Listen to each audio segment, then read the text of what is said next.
Ambati silks Kanchipuram sorry store now in Vijayawada. Exclusive పట్టు saris, సల్వాస్ and lehengas.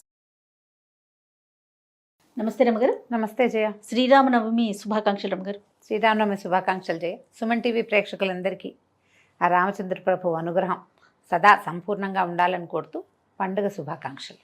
Sri Rama Navami మనకి ఉగాది అనగానే వెంటనే నవమి కూడా గుర్తొచ్చేస్తుంది కదండి. వెంటనే విత్ ఇన్ వీక్లో వచ్చేస్తుంది నవమి అనగానే మనకి భద్రాద్రి రాముడు గుర్తొచ్చేస్తాడు. ఆయన కళ్యాణం అంగరంగ వైభవంగా రాష్ట్రం నలుమూలల నుంచి, ఇరు తెలుగు రాష్ట్రాల నుంచే కాకుండా పక్కనున్న ఇటు కన్నడ, తమిళనాడు వాళ్ళు, కర్ణాటక వాళ్ళు అందరూ వచ్చి కూడా కళ్యాణాన్ని తిలకిస్తూ ఉంటారు. మీరు ఎప్పుడైనా వెళ్ళారా కళ్యాణానికి? చిన్నప్పుడు ఏమైనా అవకాశం దొరికిందా? చిన్నప్పుడు మా అక్కయ్య వాళ్ళు వెళ్ళుంటారులే జయ. నాకు ఊహ తెలిసాక మేము భద్రాచలం వెళ్ళటం తక్కువే.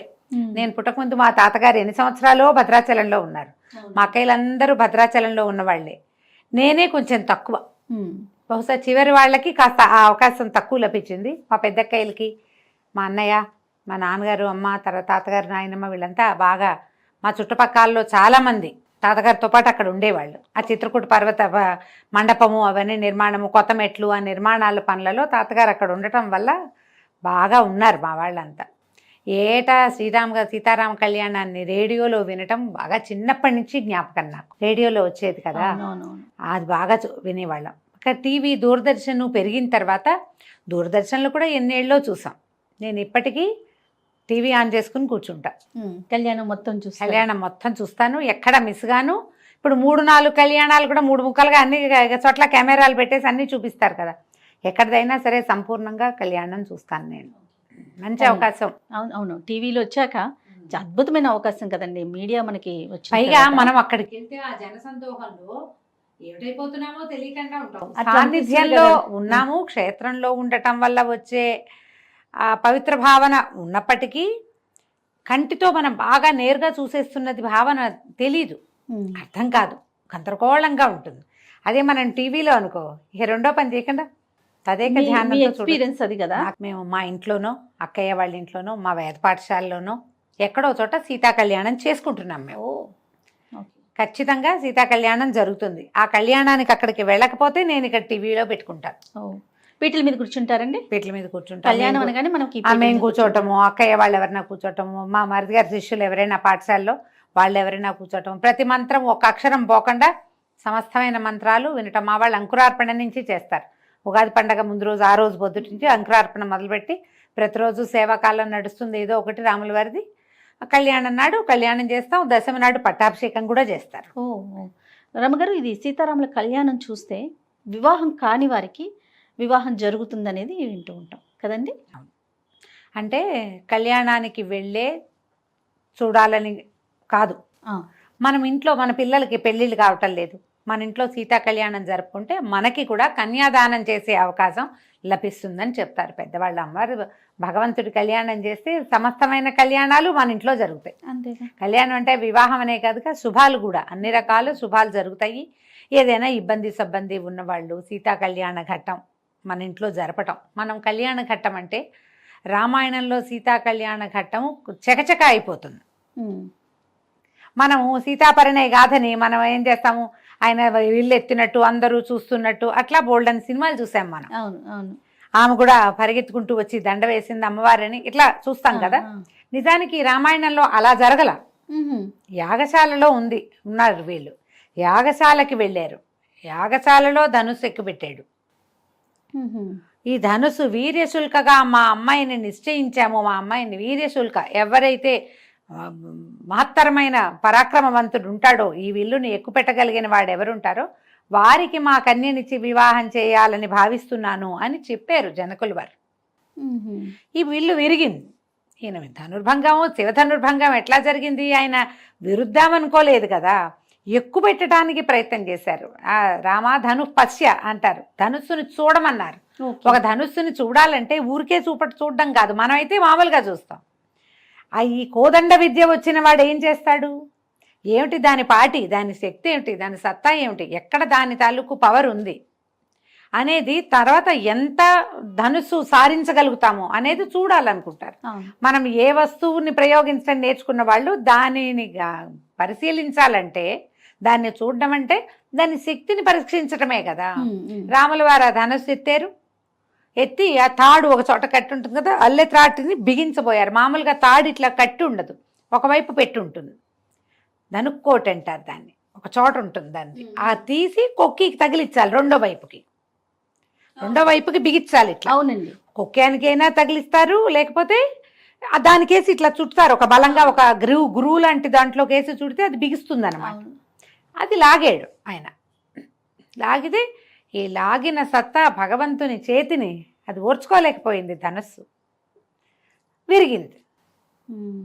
ఎక్కువ పెట్టిన వాడికి ఇస్తానంటే వీళ్ళు విరవగా, అంటే ఎక్కువ పెట్టేవాడే భూమి మీద లేడు ఎవరు అక్కడ. అలాంటిది దాన్ని ఎడం చేత్తో పట్టుకుని కుడి చేత్తో విరవగలిగిన వాడు మహానుభావుడు కదా. అంతేగా. ఈ ఈ పిల్లని ఇస్తామన్నారు. అప్పుడు ఈయనేం చెప్పారు రాముల వారు, మా తండ్రి అనుమతి కావాలి వివాహం చేసుకోవటానికి. తండ్రి అనుమతి లేకుండా వివాహం చేసి మీరు మీ కన్యని ఇచ్చినా నేను పుచ్చుకోను.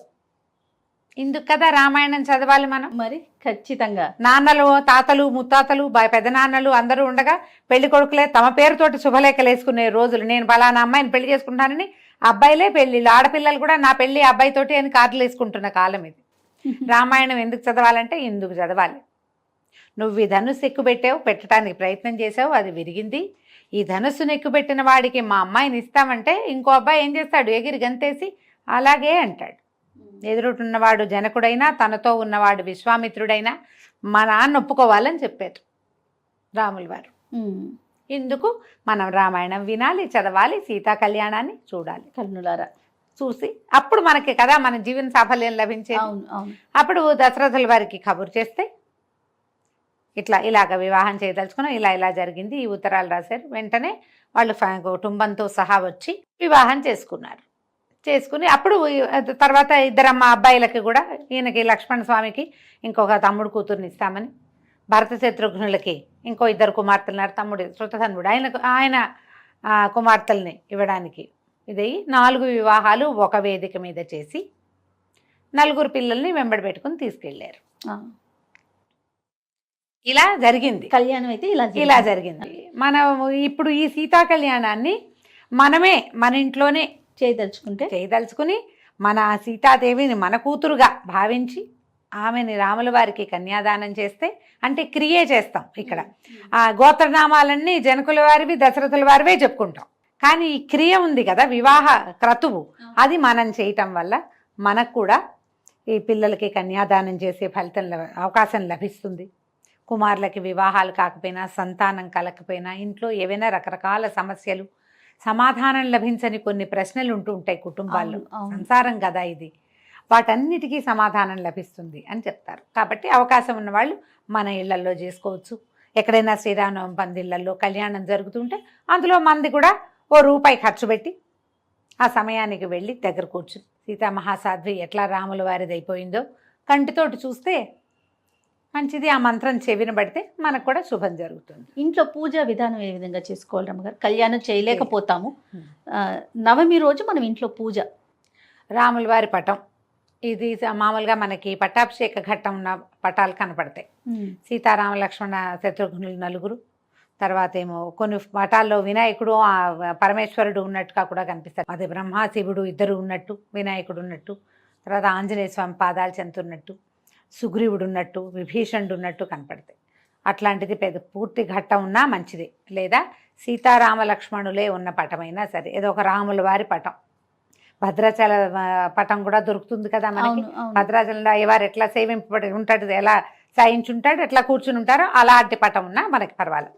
ఏదైనా ఒక పటం పెట్టుకోవటం, రాముల వారికి గంధం పుష్పాలతోటి అలంకారం చేసి పటానికి శ్రీరాముడికి సంబంధించిన ఏ స్తోత్రాన్నైనా చదువుకుని కొంచెం పానకము వడపప్పు నివేదన చేసుకోవటం, ఒక కొబ్బరికాయ కొట్టడం, 4 అరటిపళ్ళు పెట్టడం, రాముడికి సంబంధించిన ఏ స్తోత్రమైనా చదువుకోవటం.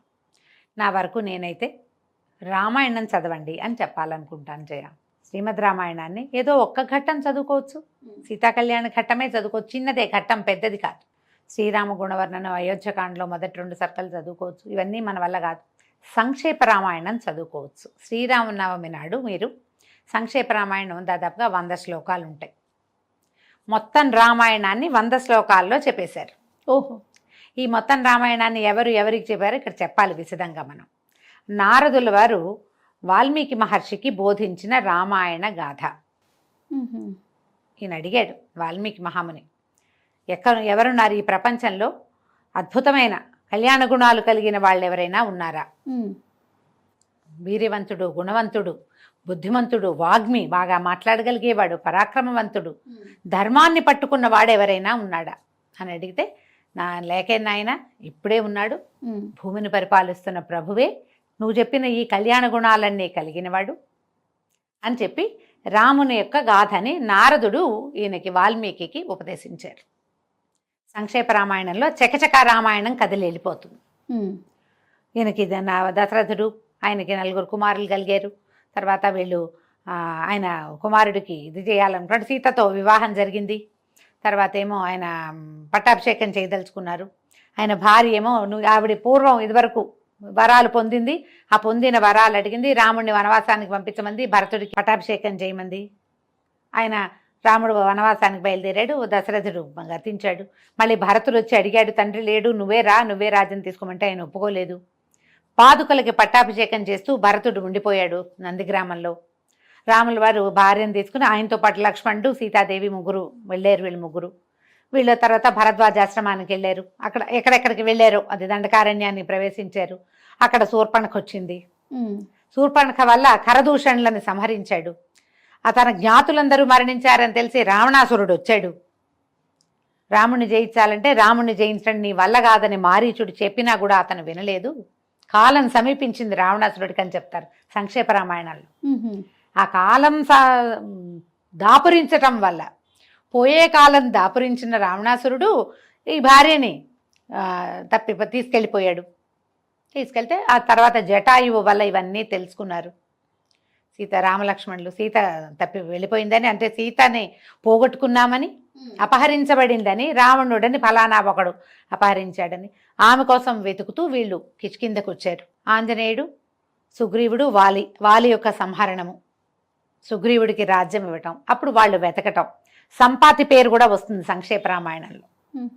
సంపాతి వల్ల తెలుసుకుని ఈయన లవణాంబ ఇదేమంటారు మన సముద్రాన్ని, ఉప్పు సముద్రాన్ని దాటాడు ఆంజనేయుడు అని చెప్తారు. లవణార్ణవం, పొప్లువే లవణార్ణవం అంటారు. ఈ సముద్రాన్ని దాటి వెళ్ళి సీతను చూశాడు. అక్కడ కొంతమందిని సంహరించాడు. సీతాదేవిని లంకని కాల్చి సీతను చూశానని చెప్పాడు. ఇలా వెళ్ళిపోతుంది కథ. గబగబా చెప్పేస్తున్నాను చూడు నేను. తర్వాత అప్పుడు ప్రయత్నం చేసి సముద్రం మీద సేతు కట్టి రావణుణ్ణి సంహరించారు. సీతని అగ్నిప్రవేశం చేయించిన మాట కూడా సంక్షేప రామాయణంలో ఒక వాక్యంలో చెప్తారు. ఆమెను తీసుకుని వెనక్కి వచ్చారు. భరతుణ్ణి చూసి అప్పుడు పట్టాభిషేకం చేసుకున్నారు. ఈ గాథని మనం 100 శ్లోకాలలో రామాయణం చదివినంత ఫలితాన్ని ఇస్తుంది సంక్షేప రామాయణం. పూర్తి రామాయణం వాల్మీకి పాఠం చదవగలిగిన వాళ్ళు నిదానంగా చదువుకుంటూ వెళ్ళొచ్చు. ఎవరితోటైనా పారాయణ చేసుకోవచ్చు. మీరే స్వయంగా ఏదైనా చేసుకోవాలి అంటే సంక్షేప రామాయణం మీకు స్తోత్రనిధి యాప్లో దొరికేస్తుంది. ఆన్లైన్ చాలా సైట్లలో అది కనపడుతుంది. మీ దగ్గర కనుక బాలకాండ, వాల్మీకి రామాయణం తాలూకు బాలకాండ మొదటి భాగమే ఫస్ట్ ఇది కదా, ఆ బాలకాండ కనుక తీస్తే బాలకాండలోని మొదటి సర్గ సంక్షేప రామాయణమే. మీరు దానికి ముందు వెనక ఏదైనా పారాయణము అనుసంధానం చేసేటప్పుడు ముందు అనుసంధానం చేయవలసినవి, తర్వాత చదవలసినవి శ్లోకాలు ఉంటాయి. అవి చదవగలిగితే మంచిది. అవి ఏవి చదవలేకపోయినా మీరు సంక్షేప రామాయణం రాముల వారిని చదువుకుని శ్రీరామచంద్ర మహాప్రభువుకి జై అనుకోవటం, రామాయణాన్ని చదువుకోవటం. చక్కగా ఇంట్లో వినపడేలాగా చదవండి. గ్రహ బాధలు తగ్గుతాయి. ఏదైనా భూతప్రేత పిశాచాది బాధలు ఉంటే అవి తగ్గుతాయి. ఎవరిదైనా దృష్టి దోషం ఉంటే అది పోతుంది. మీకే చాలా రకాల మెంటల్ ప్రెషర్స్, టెన్షన్స్ ఉన్నాయి, అవి తీరిపోతాయి. అద్భుతంగా పనిచేస్తుంది సంక్షేప రామాయణం. మిమ్మల్ని మనుషులుగా నిలబెట్టగలదు. అంతే కదా, రాముడు కావాల్సింది కదా, మా అద్భుతమైన పరిపూర్ణ మానవుడుగా నిలబడ్డాడు. రామాయణం అంటే అదే, అంతకంటే ఏం లేదు. ఆయన భగవంతుడుగా చెప్పబడలేదు, భగవంతుడిగా ప్రవర్తించలేదు. పరిపూర్ణ మానవావతారం. ఆయన ఎట్లా మనుషులు ఉండాలో చేసి చూపించాడు. ఆ గాథని మనం సంక్షేపంగా కనుక చదవగలిగితే అద్భుతమైన ఫలితం లభిస్తుంది. మొత్తం దేశమంతా శ్రీరామనవమి, రాముల వారి పుట్టినరోజు వేడుకలు జరుపుకుంటే మనం పెళ్లి వేడుకలు కూడా జరుపుకుంటాం తెలుగు వాళ్ళం. మన పద్ధతి. వివాహం కూడా చేసుకుంటాం. రాముల వారి కళ్యాణం జరిపిస్తాం. చూడు, మందంటే వివాహం. స్వామివారిది భగవంతుడిది కళ్యాణం. కళ్యాణం కదండి. ఈ భగవంతుడి కళ్యాణం ఎక్కడ జరిగినా వెళ్ళండి, నమస్కారం చేసుకోండి. కళ్యాణాక్షతలు వస్తే నెత్తి మీద వేసుకోండి, శిరస్సు మీద ధరించడం, తర్వాత కాస్త ఒక పొట్లం కట్టి ఇంట్లో అట్టపెట్టుకోవటం. అట్లా ఏదైనా మనం శ్రద్ధతో భక్తితోటి చేసుకుంటే శ్రీరామనవమి చక్కగా సుసంపన్నం అవుతుంది. మేము ఈ అవకాశాన్ని బట్టి ఏదైనా చదువుకోండి. వినడానికి అవకాశం ఉన్న సంక్షేప రామాయణం వీడియోలు కూడా అక్కడక్కడ కనపడుతున్నాయి, ఆన్లైన్లో మనకు కనిపిస్తున్నాయి, ఇంటర్నెట్లో. అలాంటిదైనా ట్రై చేయండి. తప్పకుండా రమ్మగారు. నమస్తే. నమస్తే.